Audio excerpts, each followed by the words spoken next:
Buradan bir desen çalışması yapacağım. Bu desenin nasıl yapıldığını göstereceğim size. Bunun için önce rattan ıslatıyorum. Bu çalışmada 2 mm kullanıyorum. Kullandım. Aynı şekilde 2 mm kullanarak projeyi tamamlayacağım. Aynı şeyi 2,5 mm'le ve farklı ölçülerle de yapabilirsiniz.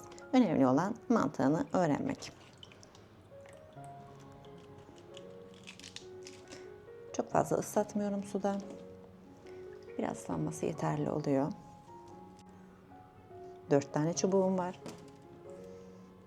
4 adet çubuğu buradan bakıyorum. Tam tur gelecek kadar biraz geçip kesiyorum.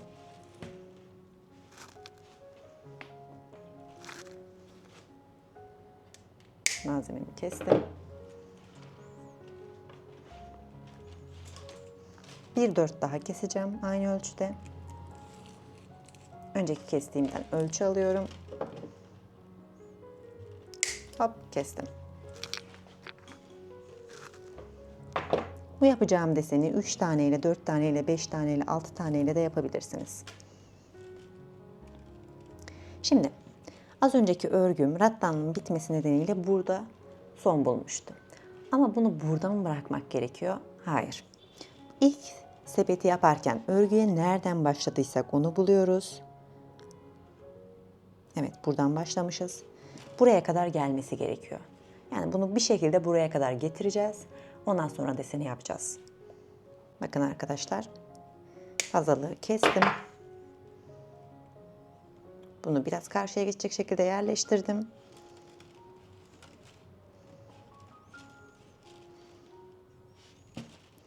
Başlangıç yerine kadar geliyorum. İçeride bırakıyorum. Fazlalığı kesiyorum.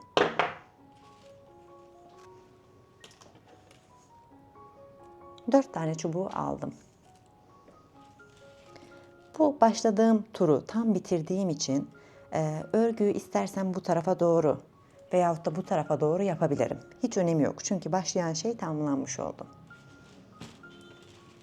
Herhangi bir yerden bu 4 adet çubuğu 4 sıraya yerleştiriyorum. Bakın şu şekilde. 1, 2, 3 ve 4. Bu şekilde yerleştirip devam edebilirim. Veyahut da şöyle de yapılabilir. Üşenmeyenler için bu çubukları çok az, fazla sokmaya gerek yok. Yarım santim kadar içeri takalım. Bunu tabi direkt yapmak çok zor. En mantıklısı bizle ince bir yol açıp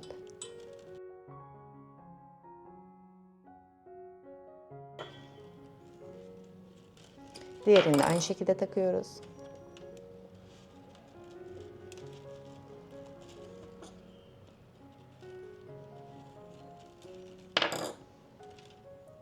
Bu işlemi yapsanız da olur, yapmasanız da olur. Tamamen projeye bağlı, ne yaptığınıza bağlı, size bağlı. Şu an benim canım bunu yapmak istediği için yapıyorum açıkçası. Evet, bu şekilde taktık. Hop, bu geldi. Sıradakinin altından üste çıktı. Bu da geldi. Sıradakinin altından üste çıktı. Hepsini aynı şekilde devam ettiriyorum.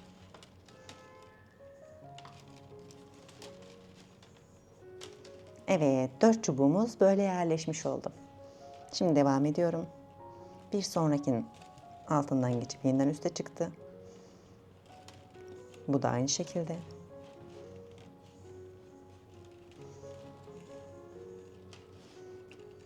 Devam ediyorum.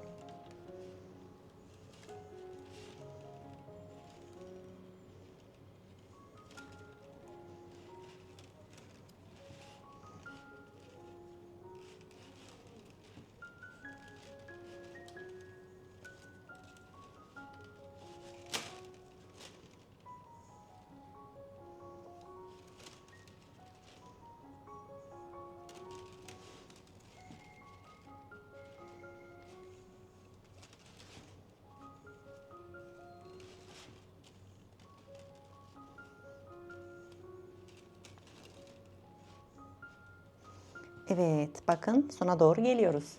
Hem çubuklarımız bitiyor hem de başlangıç noktamıza geliyoruz. Önce bir bakalım ne yapmışız.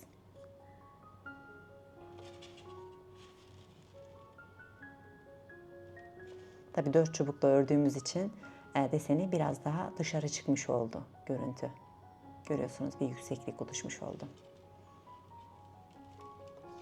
Bakın şu çubuk biraz eğilmiş gibi geliyor bana şimdiden.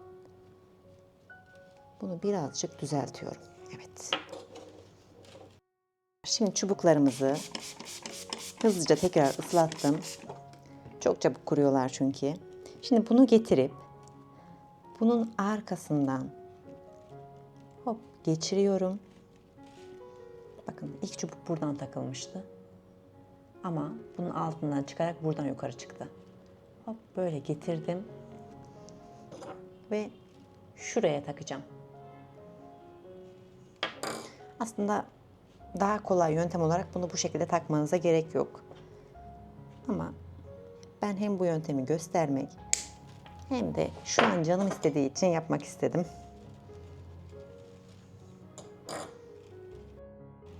Böyle işlemler yaparken de mümkün olduğunca şu diğer çubukları ya da ürünleri ezmemeye çalışın. Sıradaki bu sefer bunun altından geçiyor. Hop. Bu araya takılıyor.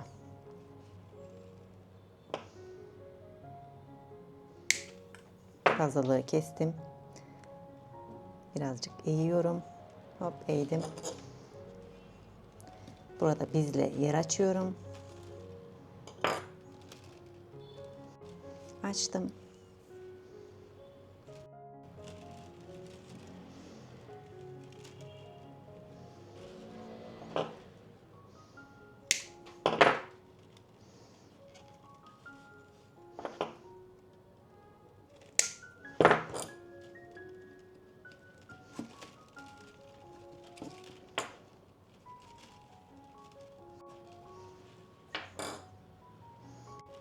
Sonuncuyu da getirdim. Böyle geçirdim. Buradan eğip buraya takacağım. Daha kolay olsun diye şurayı biraz daha kısaltıyorum.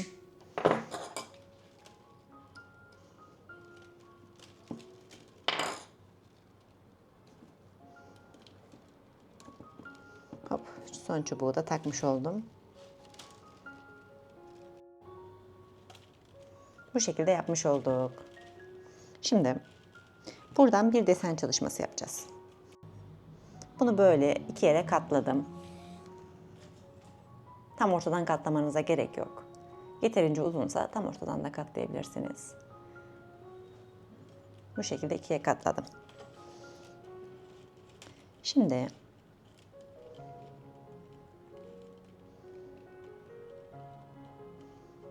bu şekilde her çiftin yerini değiştiriyorum. Şurada solda olan, burada sağda olan. Bakın bu şekilde yaptım. Buradakileri de aynı şeyi yapıyorum. Bakın. Bu bunun üstüne geliyor. Evet. Hep örneğin benim yaptığımda soldakiler hep üste geliyor.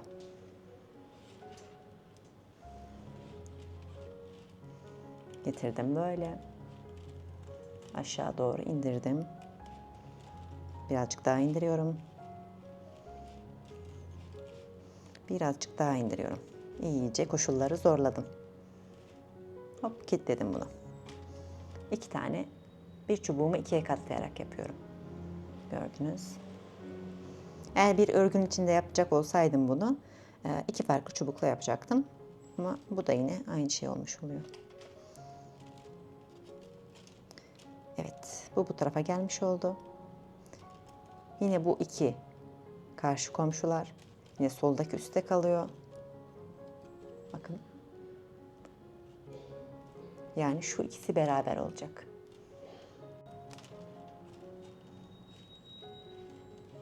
Bakın arkadaşlar bu bununla beraber oluyor. Hop. Böyle devam ediyor. Battanlarımızı da ıslatalım.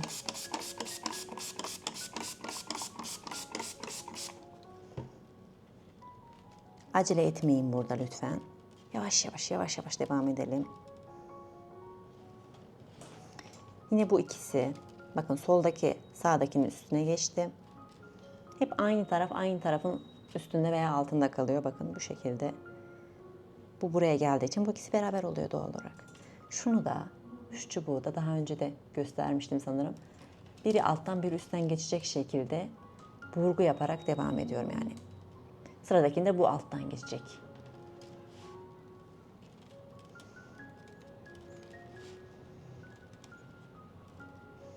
Bunu yaparken hep buradaki mesafe eşit kalsın. Yani şu kadarlık, örneğin şurada 2,5 santim varsa hep 2,5 santim kalsın şeklinde devam ediyorum.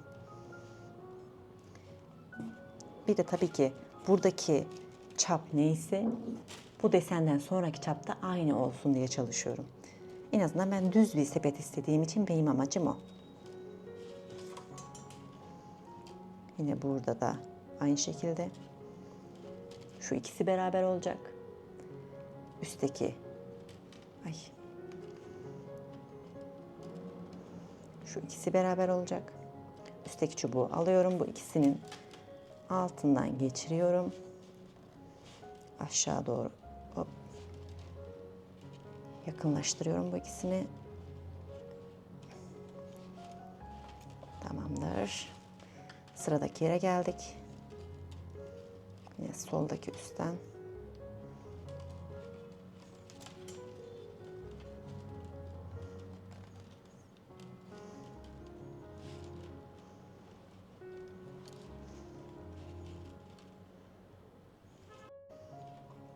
Üstteki çubuk altından geçti. Dikkatli bir şekilde aşağı doğru getirip bu ikisini doğru yerde yerleştiriyorum. Bence şu an için güzel gidiyor.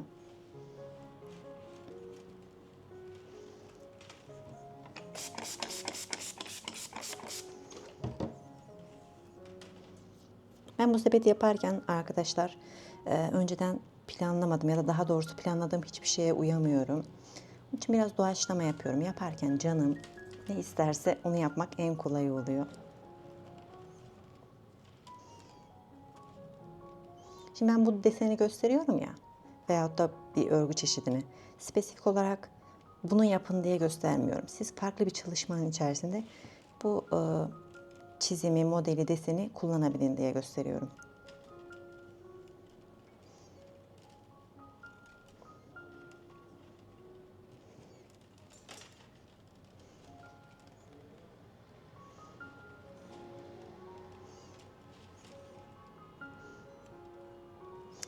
Bu arada şuradan bakınca sanki bu çubukları fazla sıkmışım ve çapı biraz küçülüyor gibi geliyor arkadaşlar bana. Buna dikkat edeceğim. Küçülmesini istemiyorum. Biraz dikkat edeyim. Hatta hafiften genişleteyim, çubukları bırakayım.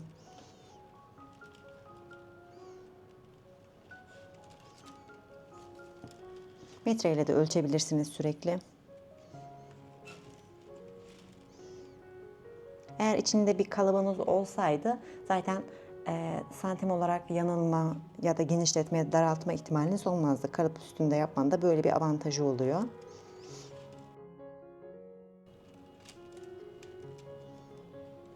Evet, neredeyse başladığımız yere geldik.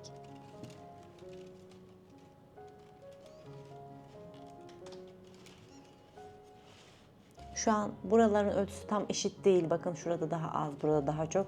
Birazdan onu tam eşitleyeceğim. Önce biz şu sırayı tamamlayayım.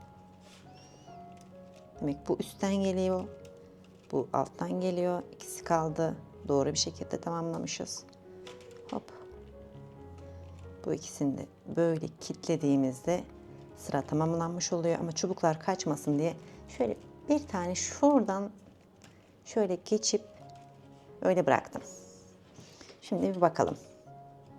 Çapını değiştirmiş miyiz? Bence değiştirmemişiz. Güzel olmuş. Şöyle parmağımla istediğim ebata gelene kadar aşağı doğru ittire veya yukarı doğru çıkartabilirim. Bir de şu X formüllerinin yani X deseninin şöyle birleşim noktası ortada olsun istiyorum. Tercihe göre değişir.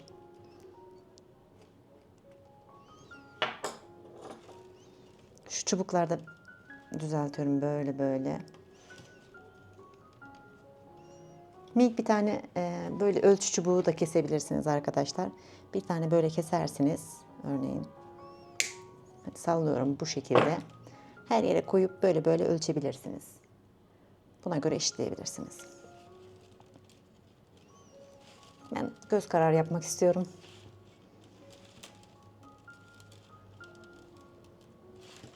Az önce örneğin daha hızlı ve keyifli örebilmek için bu ürünü kucağıma aldım. Dizimin üstünde oturarak yaptım. Herkesin yapış tarzı biraz farklı olabiliyor. Size nasıl rahat edeceksiniz o şekilde yapabilirsiniz. Şunları birbirine böyle yaklaştırıyorum. Bitirirken tabii ki bu çubukları saklayacak çok fazla alan kalmamış oluyor. Onun için ne yapıyorum? Şu mesela üste gelmiş olanı. Bunun otomatik olarak bu üste gelmiş olanın devamı şu çubuk oluyor. Onun için bunun içinden böyle bir geçiriyorum. İğne gibi dikeceğim buraya.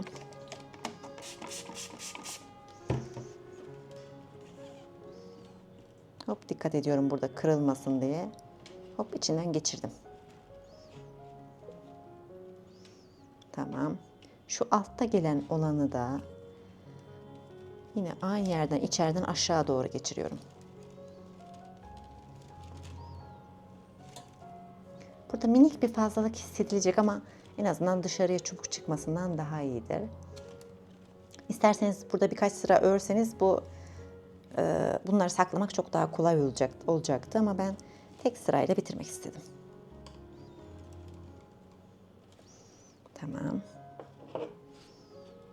Şu an için fazla bırakıyorum. Biraz sonra daha dipten keseceğim.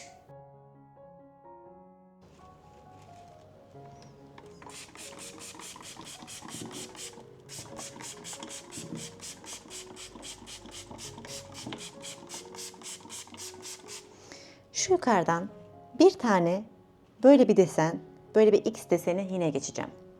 Yine aynı şekilde. Buradan da ikiye katlıyorum. Hop katladım. Elastik olduğu için kırılmadı. Eğer kırılmasına ihtimal verseydim daha dikkatli bir şekilde eğecektim. Daha önce burada başlamıştım. Buradan başlamıştım. Şunu daha dipten keseyim. Bunun bir yere açılacağı yok zaten.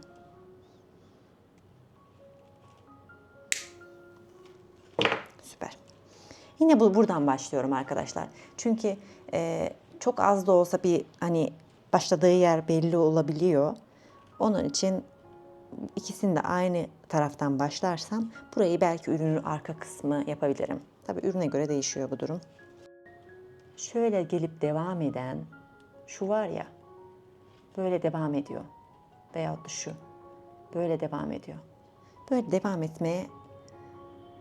devam ettireceğim bunları.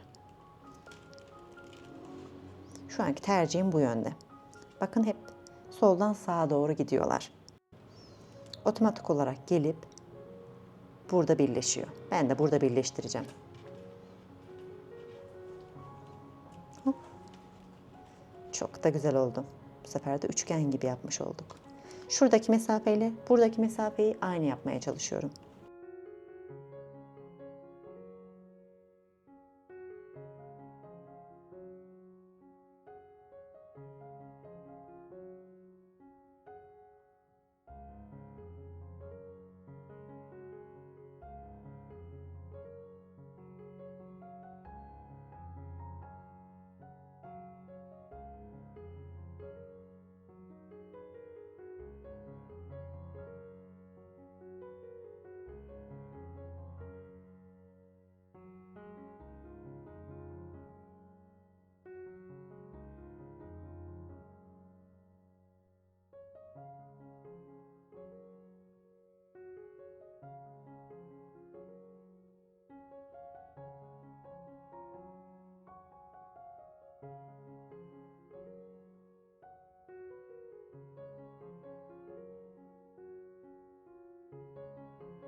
Geldik yine başladığımız noktaya.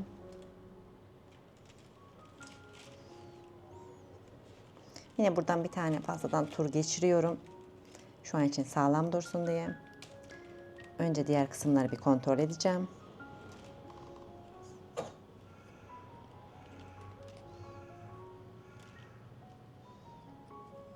Ben buraların böyle tam V harfi, tam bir üçgen olsun istiyorum.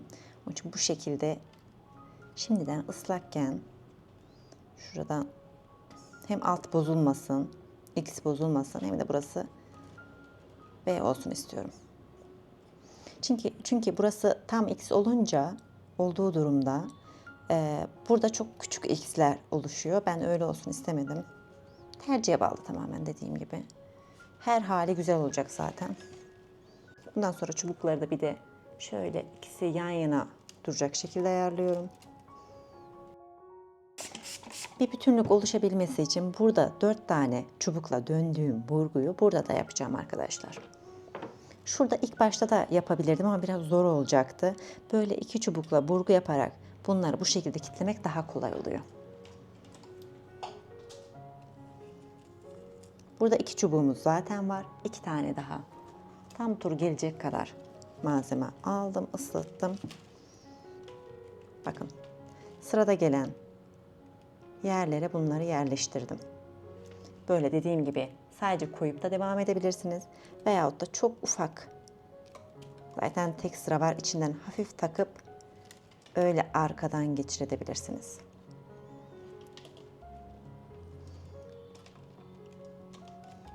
Hop. Tamam, 4 tanesi oldu. En arkada olanı getirip sıradaki çift çubuğun arkasından öne doğru geçirdim. Yine sırada en arkada olanı bir sonraki sıranın çubuğun arkasından geçirip öne getirdim. Bunu yine bir sonrakinin arkasından geçirip öne getiriyorum. Şu çubukların sırası böyle kalsın istiyorum. Bunu yine bir sonrakinin arkasından geçirip getirdim.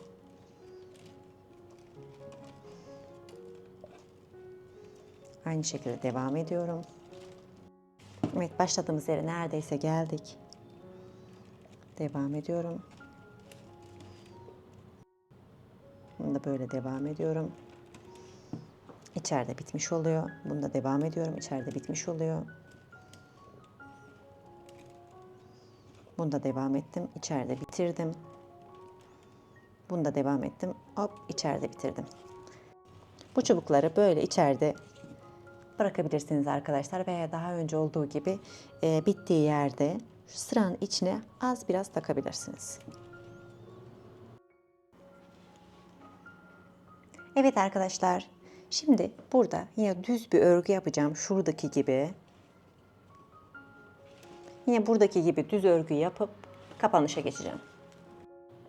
Hemen buradan başlıyorum. Çubuğumu yerleştirdim. Bir alttan bir üstten olacak şekilde hızlı bir şekilde devam ediyorum.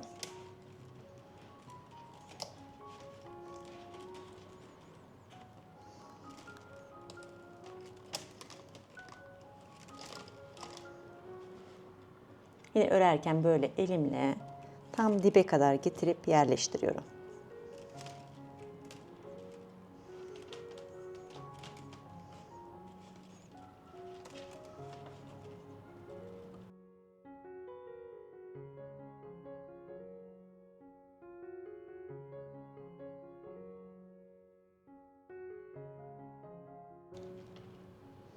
Bitti. Biraz sonrasından kestim.